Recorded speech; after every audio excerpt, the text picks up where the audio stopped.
I've moved out, so your house is gone. It must be tough without a place to call home, my mother-in-law said happily on the phone. I just responded with a quiet, She continued, enjoy your life in your new home. I replied, yes, thank you, and please never come back to my house. After all, you'll be getting a divorce. Then she hung up. I stood at the airport, feeling not angry, but happy. I clenched my fist in a small victory and walked home feeling light. My name is Emma. My husband, David, had to go work abroad soon after we got married, so we had to live apart for a short while. David and I had been dating for 5 years before we got married, and we had lived together too. We trusted each other a lot because of our long relationship. I wasn't worried about David cheating on me. I just hoped he stayed safe while he was away. Our days should have been calm, even though sometimes I felt lonely. But things got complicated when my mother-in-law decided to move into our house. She got divorced when David was young. When she found out David was going overseas, she said, I'll keep an eye on you, Emma, to make sure you don't cheat.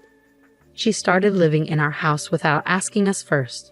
It turns out she was cheated on and left by my father-in-law, who disappeared afterwards. Worried the same thing might happen to David, she decided to watch over me. But her constant spying made life really hard. I felt desperate, so I asked David for help. He kept telling his mom to leave, but she wouldn't listen. David trusts you too much, Emma. I can tell you'll cheat. She accused me for no reason, giving me a headache every day. No matter what I did, she thought I was being unfaithful. She wouldn't even cook dinner for me. She'd use food from the fridge to make her own meals, never leaving any for me, and she didn't buy groceries herself. She used the ones I bought, leaving me with nothing when I came home. I complained about it, but my mother-in-law didn't seem to care or listen. I bet you're out having dinner with your boyfriend since you're cheating, she'd say, which made me really upset. Even when I came home late from work and started cooking, she'd make a scene, saying, you must be cheating if you come home at this hour, leaving your mother-in-law alone. During my busy work times when I often came home late, she'd always accuse me of cheating. It stressed me out so much that I felt sick. Please, I'm begging you, just leave. I'm not cheating. I really love David, I told her. David, who was too busy to come back to the US, tried his best to get his mother to leave, but her response was disheartening. So you want me to leave that badly? You must be cheating after all, she said. At that point, I could only sigh. On my day off, I went out to meet a friend, and once again my mother-in-law accused me of cheating. She was determined to catch me in the act and clumsily tried to follow me. She hid behind lampposts and her house's brick wall, trying to stay out of sight. I just ignored her and went on with my plans. I met up with my friend at a cafe, grumbling quietly so my mother-in-law wouldn't hear. Suddenly, I saw flashes of light. She was taking pictures of me. My friend, Abby, who I've known since our student days, looked suspicious and asked, "What's that?" Abby, being tough, started to get up, saying, "Should I say something to her?" But I quickly convinced her to stay seated. No, please stay, Abby." Abby had a pixie cut and wore street-style clothes, which made her look a bit like a man. I joked that my mother-in-law might have thought she was a guy, which made Abby burst out laughing. Finding the situation amusing, Abby leaned closer to me, pretending to hold my hand to tease my mother-in-law. Each time my mother-in-law took a picture, she seemed thrilled, snapping away while her nostrils flared with excitement. It was so ridiculous that I couldn't help but laugh along. After witnessing my mother-in-law's silly antics, I felt relieved and went shopping with Abby before we said goodbye. But as expected, my mother-in-law followed me home, hiding behind lampposts and walls just like before. Sometimes I'd play a quick game of red light, green light with her, and she'd scurry off to hide. It was amusing, and I found myself joining in her ridiculous game. I couldn't help but think how foolish she was to believe that I didn't notice her following me. When I got home and started taking off my shoes, she rushed in excitedly. If she was tailing me, she could have at least waited a bit before coming back. I was surprised when she showed me a disposable camera. "Emma, I finally caught proof of your cheating. I'm going to send these to David, so get ready." "Oh really? Good luck with that," I said casually, which she didn't like. She spent the rest of the time buzzing around me like a nagging child.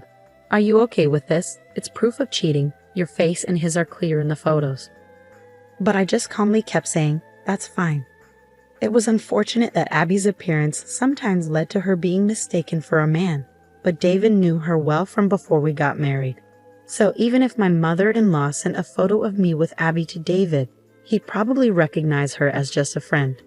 Despite enduring my mother-in-law's ridiculous schemes, I suddenly had to go on a business trip overseas. It was a shame I wouldn't get to see David because it was in a different country, but it couldn't be helped. I told my mother-in-law about my trip, although I didn't ask for her opinion. But in her mind, it seemed like a romantic getaway. As I got ready for my trip, my mother-in-law smirked and said, "It'll be a big problem if you come back pregnant from your romantic getaway. David hasn't seen you in a while, so it won't be easy to pretend the baby is his." Her distasteful thoughts made it pointless to argue back. I replied casually, "Yeah, it's just a business trip, not a romantic getaway," and headed off. The trip was really busy, and the days passed by quickly in a blur. When I finally got back to the US, I was exhausted. My boss, who had also been on the trip, seemed tired too and went home. I had planned to grab some duty-free sweets before heading home, so I took a break on a bench. Just then, my phone rang. It was Abby calling, and she had something surprising to tell me. "Hey Emma, welcome back. There's something I need to tell you. Your mother-in-law showed up at the company where I work." "What?" "Abby's family's company isn't the kind of place just anyone visits." Hearing that my mother-in-law went there made me really angry. Abby explained how she handled the situation and asked if she went too far. I replied, "No, I think it was just right." After laughing and ending the call with Abby, I was about to leave when I got another call from my mother-in-law.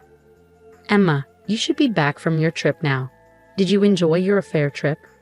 I said, "It wasn't an affair trip, and I didn't particularly enjoy it because I went there for work." "Well, I've already sent David the evidence photos." I simply responded with, "I see" to my mother-in-law, who seemed pleased with herself. Ignoring my lack of reaction, she just kept on talking.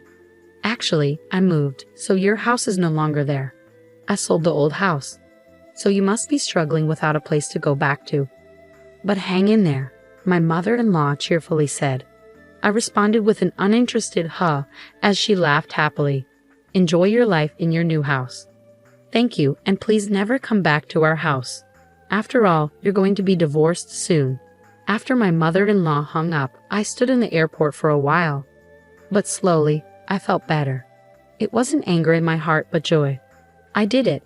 I pumped my fist a little and started my journey home with a light step. Of course, I was going back to the house my mother-in-law claimed she had sold. Maybe she had taken out the furniture. Even though a lot of things were missing, I accepted it as a parting gift. I quickly called a locksmith to replace the front door lock, ensuring my mother-in-law couldn't get in even if she tried to return. Then I sprawled out in the living room, basking in the freedom I had finally achieved. Inside the house, I pumped my fist again and shouted, "I did it." The next day, I received a call from my mother-in-law. "What's wrong?" I asked her with a hint of malice. She sounded flustered and trembled as she spoke.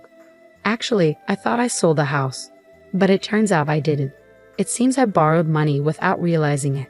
Debt collectors are coming, and it's really scary." "That sounds terrifying," I replied, realizing that the company she unknowingly visited, thinking it was Abby's parents, was actually a real estate company on the surface, but secretly involved in loan sharking. According to Abby, they had warned her multiple times that the house couldn't be sold. The house was in David's name, so she couldn't just sell it on her own. After being rejected by all the real estate agencies she approached, she ended up at the company run by Abby's parents. Desperate to sell the house, they gave her a promissory note to sign, without her realizing the true implications. The document obligated her to repay a large debt, with the daunting requirement of $1,000 to be paid every day. She managed to pay off the debt collectors for today, but she didn't have the means to come up with that amount every day from tomorrow onwards. So she came to me in tears, pleading, "Please, Emma, you have to help me. The debt collectors have been pounding at my door since dawn. It's terrifying. I can't sleep well, and I don't have much money. I used the borrowed money to buy a new house, so I don't have any savings left. How about this? Please transfer $10,000 to my account every week until I've paid off the debt." But honestly, do you think there will ever be a day when we can pay off this company's debt? Even if we combine my income with David's, it's impossible to come up with that much money every week. I'm sorry, but your only option is to work hard and earn it yourself. What? Like there's a job out there where I can make $1,000 every day. Well, why not try talking to the company you borrowed money from? Maybe they can help you find a good job. I meant it as a joke, but my confused mother-in-law responded, Really? Then I'll go and see, and hung up. I sighed to myself, realizing there was no stopping my mother-in-law now. Later, I heard from Abby that my mother-in-law had suddenly shown up at the company and said, I have no choice but to work because I have no money. Is there a simple and easy job where I can earn more than $1,000 a day? Abby and her team managed to find my mother-in-law a job, but it wasn't what she expected. The company was one where many employees lived in rundown shacks serving as dormitories.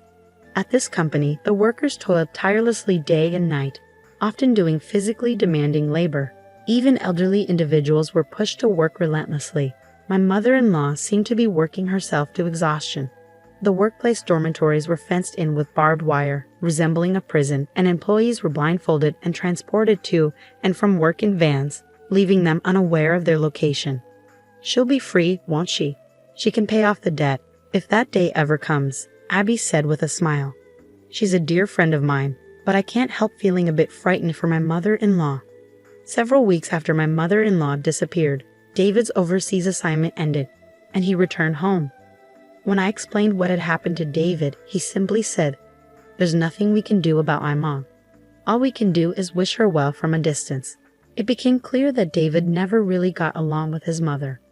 While he tolerated her because she was his mother, it seemed he had run out of patience with her constant suspicions about me, his wife. When I asked David of the supposed evidence photos of my infidelity, he said, Oh yeah, as if he had forgotten, and handed me a photo from his bag. That's Abby, right? I have no idea why my mom would think this is proof of infidelity. I actually had a big argument with her on the phone. I told her I cut ties as she kept suspecting you, Emma, but she wouldn't listen. It really frustrated me, but I thought this was a good picture, so I brought it home. It's true, my mother-in-law might have had a talent for photography. What a shame. The photo she took of Abby and me, with the beautiful scenery in the background, had a certain style, like a page from a photo album. It was amusing how Abby was playfully making a peace sign behind her back. That was just so like her. We really owe Abby a lot. We should visit her properly sometime soon. Just be careful not to sign any documents she might try to give you. I'll never sign anything from Abby. David and I chuckled together. Finally, we were able to live like a newlywed couple. We had no idea what happened to my mother-in-law after that, but she's probably still working hard somewhere in the States. We could have found out where she was by asking Abby, but neither David nor I had any desire to track her down. David and I continued to live happily together, and eventually we welcomed our first child. We're enjoying our blissful days together.